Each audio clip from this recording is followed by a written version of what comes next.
I made a lot of mistakes in my life, but being a communist had such a negative effect on my life.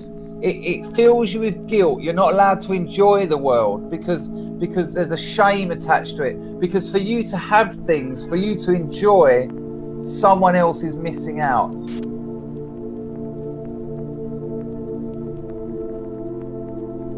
You became a Marxist at university, right? Yeah.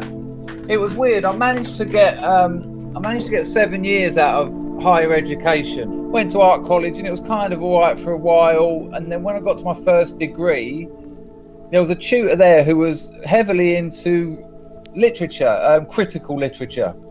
Yeah. And he taught me about the Frankfurt School. He taught me about Marxism. He didn't push it on me though. And he didn't say, this is the way to go.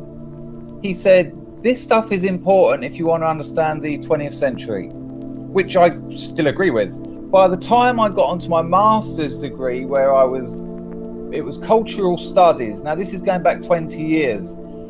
And cultural studies was like the sort of the seeds of social justice courses. By the time I got to my master's degree, it was a communist boot camp. And what I hear people like Jordan Peterson and the like saying these days, that these ideas are going largely unchallenged at the academia, the law and government. And education, it was the same. We weren't taught about capitalist ideas. We weren't taught about the free market. We were taught about communism, socialism, Marxism. And not only taught about it and looking at the literature, but when there were problems with it, like the failure of the Soviet Union, we weren't encouraged to say, why did it fail? We were encouraged to look at the Frankfurt School and work out what they were going to do about it to make it work.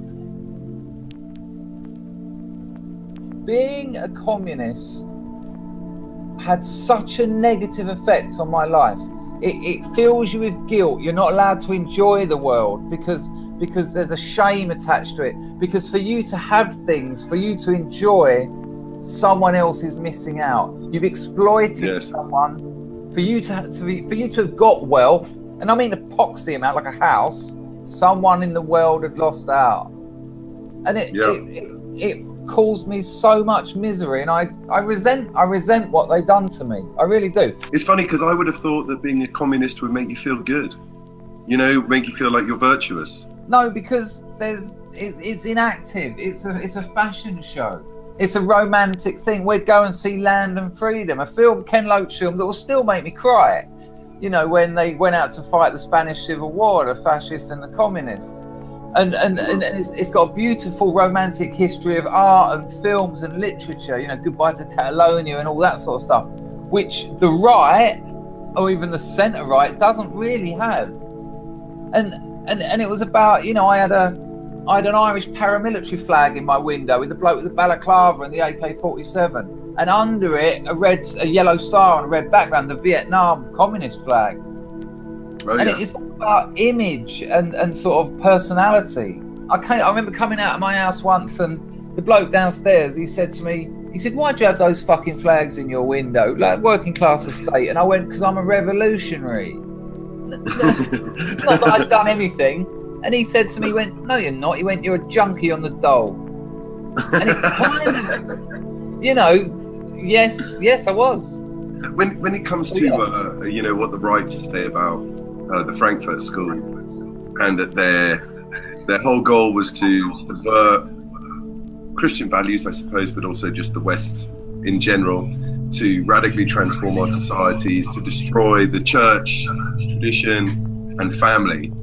You've studied it. Do you think that is? Yeah. Do you think that that's true? Do you think that that's what they were trying to do? This represents slavery, colonialism, genocide, oppression, and it's all right to burn that shit. Burn, baby, burn! Burn, baby, burn! Burn that colonialism! Burn, baby, burn! Burn, baby, burn! Fuck colonialism! Fuck what the American flag stands for! Fuck patriarchy! We don't stand for that shit! Fuck patriarchy! Fuck yeah! Heteronormativity! Hell yeah! Heteronormativity! Gender oppression! Homophobia! Transphobia! Islamophobia! Capitalism! Slavery! Racism! Classism! Elitism! It's a weird one with the Frankfurt School because you kind of can't define what they were. Some people will tell you the Frankfurt School is Theodor Adorno, Max Horkheimer, and Walter Benjamin. And someone else who's done a PhD in it is going to tell you that it's Jürgen Habermas and Eric Fromm. And, it was a big group of writers. They never set out a manifesto.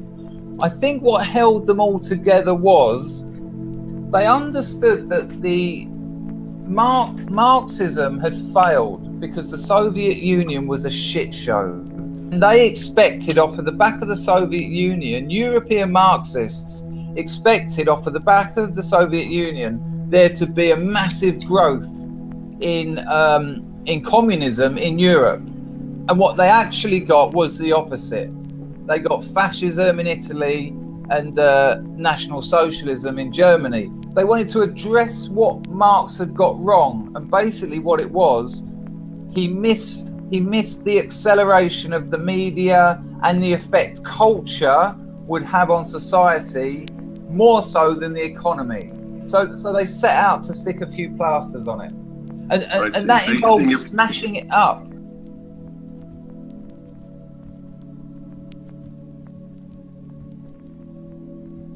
I think these people wanted to make society better. I think Karl Marx wanted to make this. I think Karl Marx wanted a fairer society. I mean, it's weird with Marxism and the Frankfurt School because they wrote about so many things, not just the economy, but politics, literature, painting, history, religion. I think a lot of Marx's and what came after him, his legacy, I think the analysis was not spot on. Nothing ever is. It's full of internal contradictions. But I think the analysis was great. The solutions, they haven't worked. They failed again and again and again. The big communist projects, the Soviet Union and Mao's China, they become authoritarian. Communism, as far as I can see it, will always become an authoritarian dictatorship. It's part of the movement. These people, the arrogance of them to say, oh no, if I was in Stalin's position, it would have been amazing. I mean, Jesus, man, no, there would have been a gang of people behind you ready to cut your throat open and take over. One of the most frightening things I learned all that time within communism is you're kind of given these answers, and it's indoctrination. They give you these answers and they kind of explain why they're correct. And one of the classics was the answer, and it works almost everything, is no, that's capitalist ideology. When you say something like people will always strive to be better, and to be better is relative, and when you say humans are competitive, they'll say no. They'll say that's capitalist ideology. That isn't humanity. That's a set of ideas. Do you think then to be a Marxist, you have to kind of reject or not believe in human evolution, which is all based on the fact that we are competitive? And that's how we evolve. I mean, that's part of it anyway. That's part of natural selection, right? Yeah, but without doubt, I mean, it's the social constructionist thing that, that, oh no, we're not naturally competitive. I mean, then we start arguing what naturally competitive means. But to suggest when we were fighting around scavenging for food, literally all day, every day, because that was what life was about.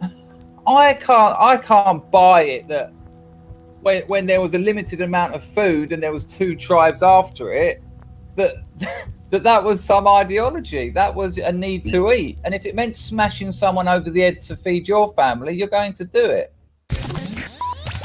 Who will find this wonderful feeling? Jungle is who we're dealing. Who's gonna make it easy now? Who will find this wonderful feeling? Hey! Put up! What's it take that? Who say